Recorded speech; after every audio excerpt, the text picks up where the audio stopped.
شیعوں نے حضرت علی کے معاملے میں اختلاف شروع کی. انہوں نے کہا 3 خلفاء کی خلافتی صحیح نہیں تھی، وہ غاصب تھے، حضرت علی خلیفہ بلا فصل ہے. یہ بھی ایک عقیدہ ہے. اہل السنہ والجماعہ کہتے ہیں کہ نہیں، 4 خلفاء جس ترتیب سے ہوئے اسی ترتیب سے خلافتیں ہیں.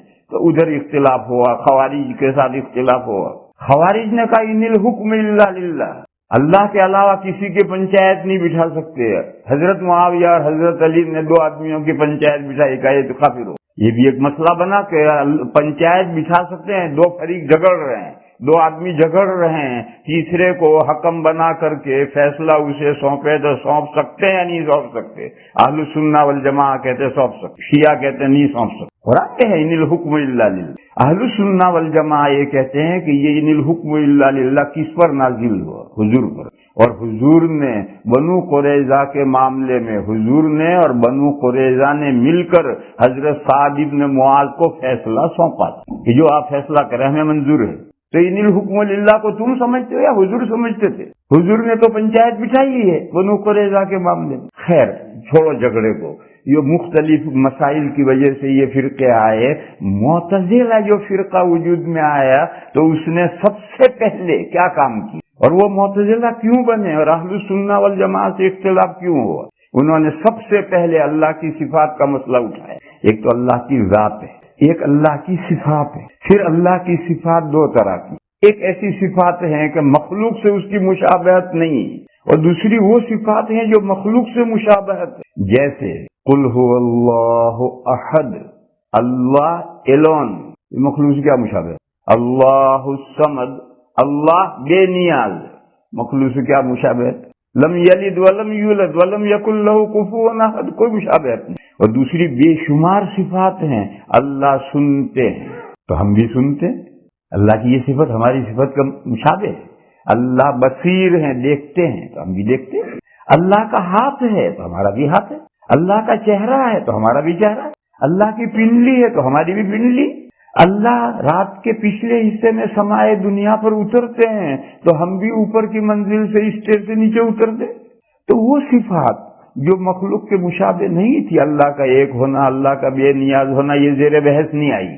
یہ صفات جو مخلوق کی صفات کی طرح تھی یہ زیر بحث آئی کہ ان صفات کا کیا مطلب ہے. تو 4 فرقے بن گئے امت. ان صفات میں اختلاف کے تعلق سے امت میں 4 فرقے بنے. ایک فرقے نے کہا اللہ کی کوئی ایسی صفت ہے ہی نہیں. قرآن و حدیث میں جتنی صفات آئے دیکھا یہ صفت اللہ کی ہے ہی نہیں. اس فرقے کا نام ہوا معطلہ. دوسرے فرقے نے کہا نہیں، اللہ کا بھی جسم ہے ہمارے جسم کی طرح. اور ہندوستان میں آج سے 150 سال پہلے یہ مسئلہ اختلافی رہ چکا ہے ان غیر مقلدوں کے درمیان میں، سلفیوں کے درمیان میں، کہ اللہ کا ہاتھ گولڈ کا ہے یا سلور کا ہے. یہ اختلاف رہ چکا ہے. تو یہ فرقہ بنا، یہ مجسمہ ہوا اللہ کے لیے جسم ماننے والا. تیسرا فرقہ ہے، اس نے کہا کہ اللہ کا جسم نہیں ہے مگر اللہ کی یہ صفات مخلوق کی صفات جیسی ہے. یہ فرقہ بنا مشبہہ. اور اہل السنہ والجماعہ نے کہا یہ سب باتیں غلط ہے. یہ جو معطلہ کہتے ہیں اللہ کی یہ صفتیں ہیں ہی نہیں، غلط ہے. اللہ کی یہ صفتیں ہیں، قرآن و حدیث میں جب وہ صفتیں آئیں تو ہیں. اور یہ جو کہتے ہیں کہ اللہ کا جسم ہے، غلط ہے، اللہ کا جسم نہیں. یہ جو کہتے ہیں کہ اللہ کی صفات مخلوق کی صفات جیسی، یہ بھی غلط ہے. اللہ کی صفات مخلوق کی صفات کی جیسی نہیں. ان دونوں باتوں کی دلیل کیا ہے؟ پہلی بات کیا ہے کہ اللہ کی بھی صفات ہیں. معطلہ جو کہتے ہیں وہ غلط کہتے ہیں. کیوں؟ قرآن و حدیث بھرے پڑے ہیں اللہ کی صفات کے تذکرے سے، کیسے کوئی انکار کرے گا؟ اور دوسری جو 2 باتیں ہیں کہ اللہ کے لیے جسم ہے، اللہ کی صفات مخلوق کی صفات جیسی ہیں، ان دونوں کی بات غلط اس لیے ہے کہ سورۃ الشورى میں ہے لیس کمثلہ شیء وہو السمیع البصیر. اللہ کے مانند کوئی چیز نہیں ہے.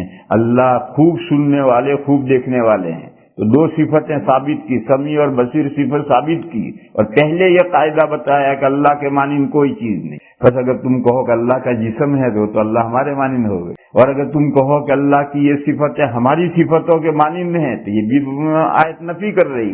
لہذا امت کی میجورٹی یعنی اہل حق یعنی اہل السنہ والجماع، انہوں نے کہا جتنی حدیثوں میں اور قرآن میں صفتیں ہیں سب صفتیں اللہ کے لیے ثابت ہیں، اور لیس کمثلہ شیء، مخلوق کی صفات جیسی نہیں۔ خود اللہ فرما رہے ہیں لیس کمثلہ شیء، اللہ سمیع و بصیر ہیں مگر تمہارے جیسے سمیع و بصیر نہیں۔ لہذا امت کی میجورٹی نے اہل السنہ والجماع، یہ چوتھا فرقہ ہوا، شیعہ، مجسمہ، مشبہہ اور اہل السنہ۔ اہل السنہ نے کہا کہ ہم یہ سب صفات اللہ کے لیے مانتے ہیں اور اللہ کی صفت مخلوق کے مانند نہیں ہے، جسم بھی نہیں۔ پھر اللہ کی صفت کیسی ہے؟ تو انہوں نے کہا لا ندری، ہم نہیں جانتے کیسی اللہ کی صفات کیسی ہے، ہم نہیں جانتے۔ اللہ کی صفات یہ سب ہیں مگر ہم نہیں جانتے۔ یہ سلف ہے، یہ جو میجورٹی ہے اہل سنہ کی، جنہوں نے اللہ کی صفات کے بارے میں یہ موقف اختیار کیا، یہ سلف ہے۔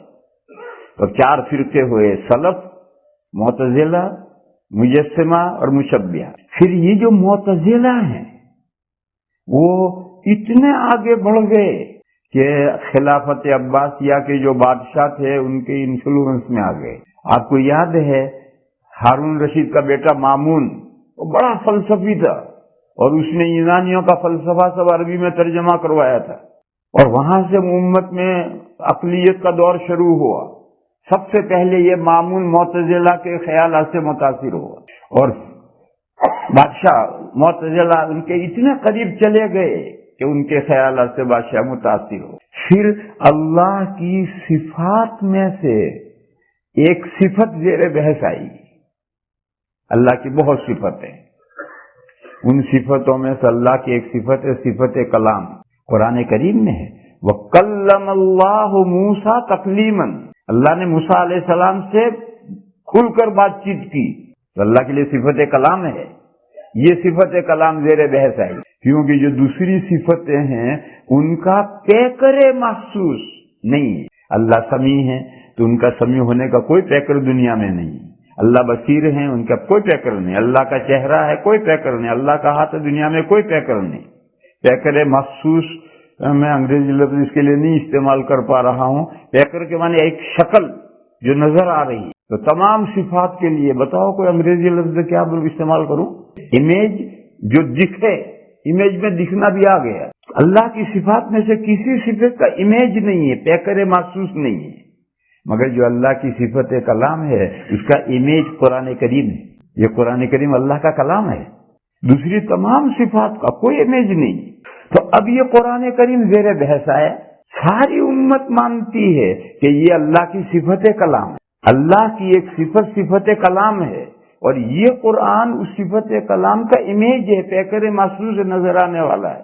بس یہ قرآن جو آج دنیا میں موجود ہے یہ قدیم ہے یا حدیث، یہ مسئلہ کھڑا ہوگا۔ اگر یہ قرآن جو دنیا میں موجود ہے یہ اگر اللہ کی صفت ہے تو اللہ کی کوئی صفت حدیث نہیں ہے، ان کی سب صفتیں قدیم ہیں۔ اور اگر یہ جو امیج ہے اللہ کی صفت کلام کا، اس کو اگر آپ حدیث کو ہو تو مخلوق ہو، تو معتزلہ نے کہا یہ جو قرآن دنیا میں ہے یہ مخلوق ہے، یہ قدیم، اللہ کی صفت قدیم نہیں ہے۔ اور اہل سنہ یہ کہتے تھے کہ یہ اللہ کی صفت کلام کا امیج ہے، تو اگر یہ حدیث ہے تو اللہ کی صفت کلام حدیث ہوئی، اور اللہ کی صفت حدیث کیسے ہو سکتی؟ یہ امت میں سب سے بڑا پہلا جھگڑا اہل سنہ اور معتزلہ کے درمیان میں رٹا کا یہ ہوا۔ اس سے پہلے تک تو بات سیدھی سادھی چلی آ رہی تھی، مجسمہ یہ کہتے تھے، معطلہ یہ کہتے تھے، مشبہہ یہ کہتے تھے، اور اہل سنہ یہ کہتے تھے کہ یہ سب صفات اللہ کی ہیں، ہم اس کی حقیقت نہیں جانتے۔ وہاں تو کوئی خاص بات نہیں تھی، لیکن جب یہ مسئلہ کھڑا ہوا اللہ کی صفت کلام کا، اور میں نے خاص بات بتلائی کہ اللہ کی کسی صفت کا امیج نہیں ہے۔ دیکھو اللہ خالق ہے اور ہم مخلوقات ہیں، اللہ کی صفت خالق کا امیج نہیں ہے، اللہ کی صفت خالق کا نتیجہ ہے۔ دونوں میں فرق سمجھو، اللہ خالق ہیں، اللہ کی صفت وہ پیدا کرنے والے، اور یہ سب مخلوقات جو ہیں یہ اللہ کی صفت خالق کا امیج نہیں ہے، یہ تو اللہ کی صفت خالق کے اثرات، نتائج ہیں۔ اللہ رزاق ہے مگر دنیا میں اس کا کوئی امیج نہیں ہے،